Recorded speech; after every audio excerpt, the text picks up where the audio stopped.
Electricast.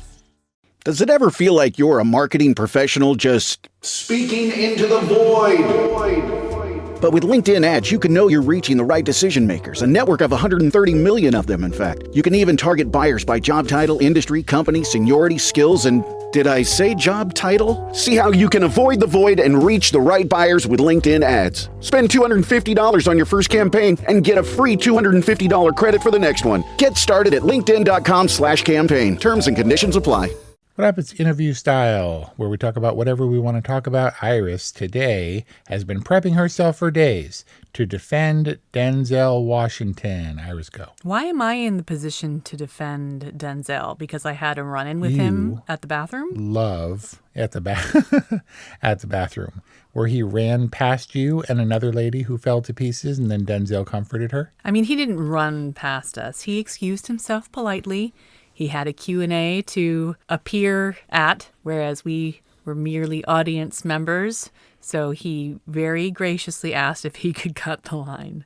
So it's been brewing for a while, because I'm right on the ledge with Denzel Washington. His Oscar-winning performance in Training Day. He wasn't a likable character, Never saw but he it. was so great. What? Never saw it. Look for our forthcoming discussion on Training Day, Antoine Fuqua's classic from like 2001 or something. Ethan Hawke, right? Yes, Ethan Hawke in that whatever. Then most recently he was in Gladiator 2, definitely not a good guy. Controversial performance. He's intelligent and he's cunning and he's authoritative and Has a very distracting New York accent. right, but that was Ridley Scott, who's looking for authenticity over the accents. Fine. Recently, Denzel said in a podcast interview, I believe, sitting next to Spike Jonze, they asked him Spike what he Lee. likes right now. Spike Lee, wow. Wow. Spike Jonze and Spike Lee are polar opposite spikes. They're the goalposts at the opposite end of spikes. That's like when you reference Neil Young in the Song Sung Blue episode. Okay. He said he was asked what he likes, what he's watching, what he's doing. And he says, I don't watch movies. And the interviewer kind of laughs and he's like, I'm just being real with you. I'm just going to say, I don't watch movies. I don't go to the movies. I'm tired of movies. And the interviewer trying to save something of the interview where he has movie makers. He has Spike Lee and Denzel Washington, who directed and starred in last year's Highest to Lowest, was like, oh, is it just like because you're in movies? And he's like, probably. And then he started talking about the stage or whatever, and that's fine. He's a stage actor. He's he's an actor. He's a theater actor who happens to make movies, and fine.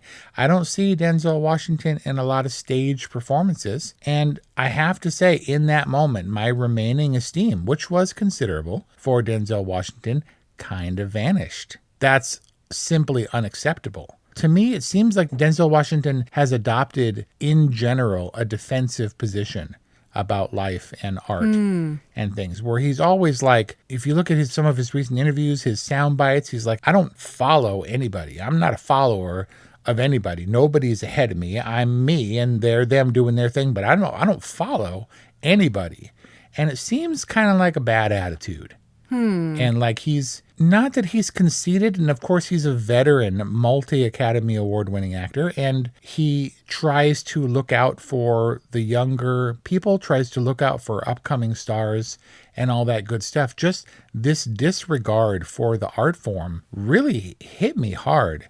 To just be like, this isn't an art form that I respect or pursue. By contrast, Tom Cruise says that movies aren't just what I do, they're what I am. And I think he had said that he watches like 5 new movies a week. And that's on top of Tom Cruise's busy schedule. I'm guessing Denzel Washington is a little bit older than Tom Cruise, but it brought back all this stuff about Anthony Hopkins saying, they're like, why do you do this role? Why have you chosen? He said, for the money. They paid me a lot of money. I can't recall what it was. Maybe it was appearing in the Zorro. I think it was Zorro movie. And then the father brought him back.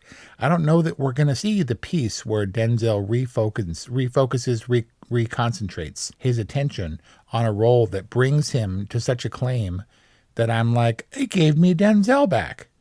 It's really hard for me to say that he's not just a punk doing it for the money when he disregards the art form probably for which I have the most respect. Would it be an oversimplification to simply say that Denzel Washington is evolved into kind of a crotchety old man? Is that ageist? Is that okay, but does it explain things? Does it not justify what seems like disrespectful behavior? explains, doesn't condone, doesn't Justify. justify. Mom is 82 this spring and is going to the DMV to get her license renewed. I was really concerned that she was going to fail a driving test in her old age because she's determined that there's a way to drive, and it is not the way that a 25-year-old driving instructor would find acceptable. And luckily, it's not a driving test, and Mom can stay on the road, but you can't be like, I don't even pay attention to traffic laws. I am who I am, and I'm a driver from before you were born, and that's what's important. And I drive for me to do what I want to do, but I don't pay attention to the road or any of the other people on the road. You know, it's a disregard for something where he's in front of us in the driver's seat, to continue that metaphor, that no longer seems deserved. You can't bite the hand, Denzel. Mom, 82, 10 years older than Denzel Washington at 72. He might have made some offhanded remarks about consuming media, watching film, making it sound like it's beneath him. I remember from the Gladiator Q&A being inspired by Denzel, being inspired by his willingness to mentor and to give back in that way to the industry. I think he saw what his place was within the Gladiator cast and kind of behaved accordingly. And I am reaching a little bit for like recent Denzel Washington shining moments, because right now we're in the midst of his I didn't sign up for the contract controversy. Are you aware of this? I'm not. He was asked, how do you feel about being canceled? And not for anything other than what sounds like a bad attitude. And he was like, I didn't sign up for it. You can't cancel me if I didn't sign up for this social contract, which seems in line with these other kind of denials that you're bringing up and this kind of unwillingness to, I guess, be part of the system. But Denzel has a lot of success, and I imagine a lot of struggles. I kind of don't blame him for doing small movies, smaller seeming movies like Fences or the family projects he did. Didn't he do, Piano Lesson with the youngest Washington? John David Washington? I do not recall any of that. I think his younger brother. It was kind of a thing, and he's doing these family affairs and these movies with heavy hitters, but in kind of smaller, more contained projects, probably because he doesn't have to go through the system. Fine. You make your choices, you step away from Hollywood, because the system, as you keep saying, is difficult sometimes. Denzel Washington doesn't have to audition, and I don't think maybe he's developed this BG style outer shell to resist against the people who would try to push him around in the industry. Denzel doesn't have to put up with that. Okay, fine. He's not going to be turned under the wheels of the Hollywood system, as is evident by his recent comments about being canceled, quote unquote.